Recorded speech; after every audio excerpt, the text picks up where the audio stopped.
નમસ્કાર, મારું નામ નિકિત ઠાકર છે।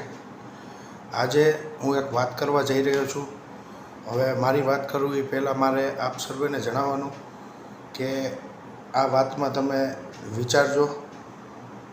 મારો કોઈ પક્ષ કે કોઈ ભાજપવાળા કે એમના તરફથી મારો કોઈ વિરોધ નથી। હું ભાજપને 100% માનું છું, નરેન્દ્ર મોદી સાહેબના આદર્શોને માનું છું, પરંતુ ક્યાંક ને ક્યાંક ભાજપનું ધ્યાન દોરવા માગું છું કે જે એ લોકો ભૂલ કરે છે એનાથી પબ્લિકને કેટલું નુકસાન થાય છે એ હું આજ ધ્યાન દોરવા માગું છું। હવે વાત છે આપણા ગુજરાતનું ગૌરવ છે સ્ટેચ્યુ ઓફ યુનિટી, કે જે ગુજરાતનું નહીં પણ ઇન્ડિયાનું સારામાં સારું ટુરિસ્ટ ડેસ્ટિનેશન કહી શકાય।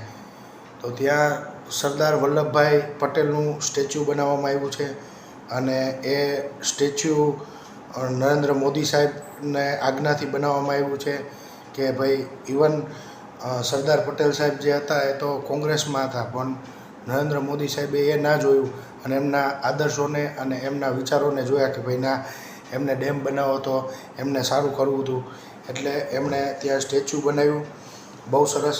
અને સ્ટેચ્યુ બનાવ્યું, ડેમ બનાવ્યો, સ્ટેચ્યુથી એ જોઈ શકે કે ભાઈ મારું સપનું પૂરું થયું। એટલે અને ગુજરાતના ટુરિઝમને વેગ મળ્યો। બહુ સરસ જગ્યા છે। પબ્લિકને મારે જણાવવાનું કે બહુ મજા આવશે, એક વખત જોયા અને દરેક ભારતીય દરેક વ્યક્તિને એક વખત સ્ટેચ્યુ ઓફ યુનિટીની મુલાકાત લેવી જોઈએ એવું હું માનું છું। હવે વાત બીજી, સ્ટેચ્યુ બનવામાં વોટેવર કેટલો પણ ખર્ચ થયો હોય, કોક કે 700 કરોડ થયો, કોક કે 3000 કરોડ થયો। હવે સ્ટેચ્યુ બન્યા પછી નરેન્દ્ર મોદી સાહેબથી એક ભૂલ થઈ ગઈ કે ભાઈ એમણે સ્ટેચ્યુ બન્યા પછી એમનો એવો વિચાર હતો કે ભાઈ અહીંયા આજુબાજુમાં બીજા 8-10 એવા ટુરિસ્ટ એટ્રેક્શન બને કે ભાઈ લોકો અહીંયા આવે, 2-3 દિવસ રહે અને લોકોને મજા આવે। તો એમણે એવા વ્યક્તિના હાથમાં આખી કમાન સોંપી દીધી કે જેણે આખા કેવડિયાના તંત્રની આખી પત્તર ઠોકી નાખી। કઈ રીતે હું જણાવું, એમણે કમાન એ વખતના નિગમના MD હતા અને ફોરેસ્ટ ડિપાર્ટમેન્ટના ACS હતા, રાજીવ ગુપ્તા સાહેબ, ડૉક્ટર રાજીવ ગુપ્તા સાહેબ કરીને હતા। હવે એ વ્યક્તિ એવો તાનાશાહી વ્યક્તિ છે, એના હાથમાં એમને આખો પ્રોજેક્ટ આપી દીધો કે ભાઈ તમારે અહીંયા ડેવલપ કરવાનું છે અને આ બધું તમારા હાથમાં, તમે એના રાજા, તમારે જે કરવું એ કરો, પણ મારે અહીંયા ટુરિઝમ પોઈન્ટ જોઈ અને સરકારને 2 પૈસાનો રેવન્યુ મળે એ રીતનું આપણે અહીંયા કરવાનું છે। હવે એ વ્યક્તિ એટલો તાનાશાહી હતો કે એમને આનો કોઈ અનુભવ નહોતો। હવે એમને સ્ટેચ્યુની આજુબાજુ 9થી 10 જે ડેવલપમેન્ટ કર્યું, હવે એ મારે જણાવવાનું કે ભાઈ એને પછી ઘડિયાળના ટાઈમે 6 મહિના 8 મહિનાના ટૂંકા સમયગાળામાં બીજે 8થી 10 એટ્રેક્શન ઊભા કર્યા, જેવા કે Ekta nursery, cactus garden, butterfly garden, પછી Arogya Van, Miyawaki forest, jungle safari, બધું રાતોરાત ઊભું કરી દેવામાં આવ્યું। હવે એણે એની મરજીથી જગ્યા નક્કી કરી કે ભાઈ એકતા નર્સરી આપણે બનાવી છે, તો એકતા નર્સરી છેક નદીના ઓલા કિનારે બનાવી, સ્ટેચ્યુથી 7 કિલોમીટર દૂર।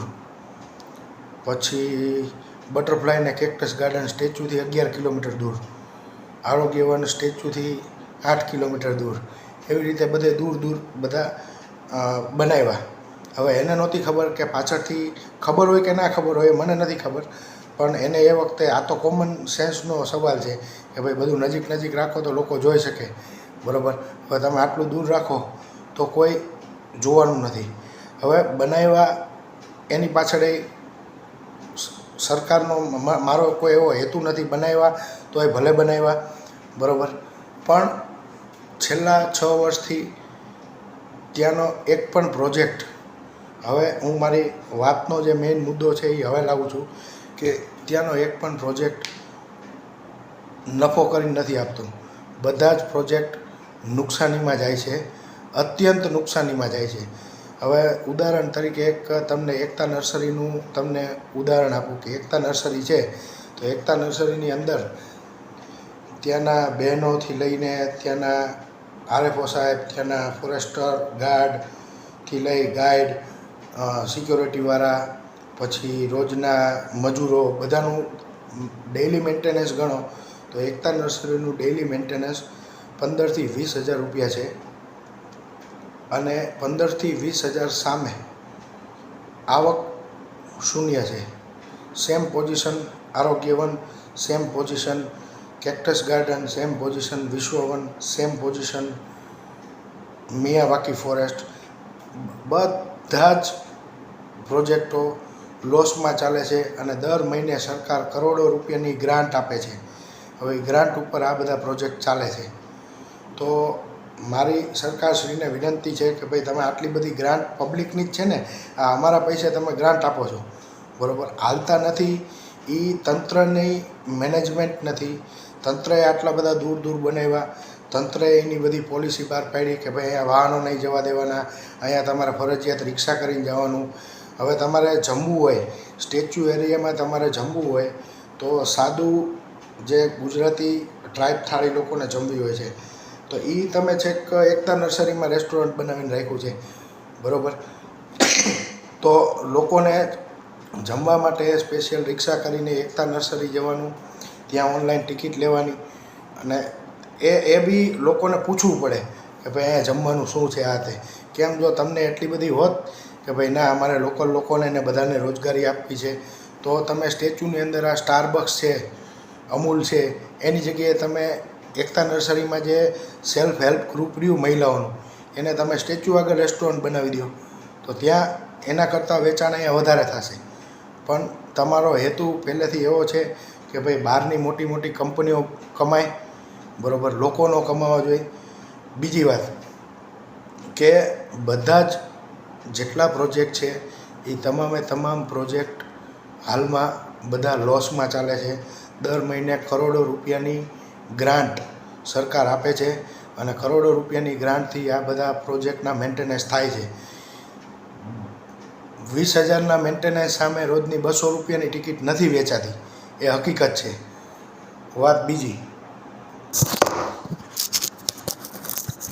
હવે બીજી વાત એ છે કે આ બધા મેન્ટેનન્સને કરોડો રૂપિયાને ગ્રાન્ટથી આ બધું હાલે છે, એમાં અધૂરામાં પૂરું રાજીવ ગુપ્તા સાહેબ છેલ્લે એવો શ્રાપ આપીને ગયા કે ભાઈ એવો ઘા આપીને ગયા કેવડિયાને કે એ ઘામાંથી કોઈ કેવડિયા કે કોઈ બહાર નહીં આવી શકે, કે સરકાર આમાંથી બહાર નહીં આવી શકે, આમાં ક્યારેય રેવન્યુ નહીં મેળવી શકે. કેવો ઘા એ હું તમને કહું. હવે એમણે રચના કરી એસઓયુ સત્તામંડળની, એસઓયુ એડીટીજીએ સ્ટેચ્યુને એક સત્તામંડળ બનાવ્યું, અને એ 20 કિલોમીટરના એરિયામાં એણે એવા 50 જેટલા અધિકારીઓની ભરતી કરી દીધી. હવે આ કંઈ ઇન્ડિયા પાકિસ્તાનનું બોર્ડર નથી કે ભાઈ તમારે અહીંયા આટલા બધા અધિકારીઓની જરૂર પડે, બરાબર. હવે એમણે ત્યાં એસઓયુ એડીટીજી સત્તામંડળની સ્થાપના કરી. 1 collector, 2 additional collector, 4 deputy collector, 7-8 RFO, DFO, એ બધાની અહીંયા નિમણૂક ફરજિયાત કરી. ડીવાયએસપી, હવે કામ કંઈ નથી અહીંયા, કામ કોઈને આટલું નથી, બરાબર. ધારો કે ડીવાયએસપી એટલે કયા કક્ષાના ડીવાયએસપી કહેવાય, બધાને ખબર હશે. તો ડીવાયએસપીને કામ શું ત્યાં, તો કે ભાઈ તમારે બસોનું ને ટ્રાફિકનું મેનેજમેન્ટ કરવાનું. તમને હું 2 પોલીસવાળા આપે, અહીંયા એક પીએસઆઈ આપ્યો છે, એક બીજા 2-3 પોલીસવાળા આપ્યા છે. તમારે બસ સ્ટેન્ડે ઊભું રહેવાનું, તમારે ટ્રાફિક મેનેજ. હવે એને પોતાને શરમ આવે, ડેપ્યુટી કલેક્ટર, તો એમને શું કામ કરવાનું, તો ભાઈ તમારે વીઆઈપી ને બધા મહેમાનો આવે એમને તમારે ગાડીના પાસ બનાવી દેવાના, તમારે ગાઈડનું ધ્યાન રાખવાનું તમારા. એટલે જે લાયક, હવે એમને શરમ આવતી હોય કે ભાઈ અમે આટલું બધું ભણ્યા છીએ, બરાબર, તો એ આ કરવા માટે અમે આટલું બધું ભણ્યા છીએ. પણ ના, આ ગુપ્તા સાહેબે જબરજસ્તી ત્યાં ઓથોરિટીની રચના કરી, બરાબર. ઓથોરિટી રચના કરવાનું કોઈ કારણ નહોતું. આ 50 જેટલા અધિકારી તમે ભર્યા, બરાબર. હવે એ લોકોના કરોડો રૂપિયામાં તો પગાર થાય છે. તો એક બાજુથી સ્ટેચ્યુના પ્રોજેક્ટની નુકસાની, ઉપરથી તમે આ બધા અધિકારીઓને નાખી દીધા છે, બરાબર. આરએફઓ, હવે આ રેન્જ ફોરેસ્ટ ઓફિસર એટલે એ કઈ કક્ષાના હોય, એનું શું કામ હોય, તમે આવો આ બાજુ અમારા જુનાગઢ ને ગીર ને એ બાજુ તમને ખબર પડે કે ભાઈ આરએફઓ કોને કહેવાય. હવે આ તો કેવડિયામાં વિશ્વવન, તો એ વિશ્વવનનો બગીચો, તો આ આરએફઓના અંડરમાં આખું વિશ્વવન, આ આરએફઓના અંડરમાં આરોગ્યવન, આ આરએફઓના અંડરમાં પામ ટ્રી, આ આરએફઓના અંડરમાં એકતા નર્સરી. એટલે નાની નાના બગીચાઓ આપ્યા છે. આવું કરી અને તમે એ અધિકારીઓનું અપમાન કરી રહ્યા છો, બરાબર. અને ગુજરાતના કેટલાય જિલ્લામાં કલેક્ટર નથી હાલમાં, ડીડીઓ દ્વારા ચલાવવામાં આવે છે. તો ના, અહીંયા બધે ભલે જગ્યા બાકી રહે, પણ કેવડિયામાં તો કોઈ જગ્યા બાકી ન રહેવી જોઈએ. જે કંઈ કલેક્ટર છે, ડેપ્યુટી કલેક્ટર છે, મામલતદાર છે, એ તો બધા ભરાવા જ જોઈએ. એટલે કરોડો રૂપિયાની સરકારની ગ્રાન્ટનો દુરુપયોગ થાય છે. મારી સરકારને વિનંતી છે કે આ ઓથોરિટીની જે રચના કરી છે એ ઓથોરિટી અહીંયાથી હટાવી લ્યો.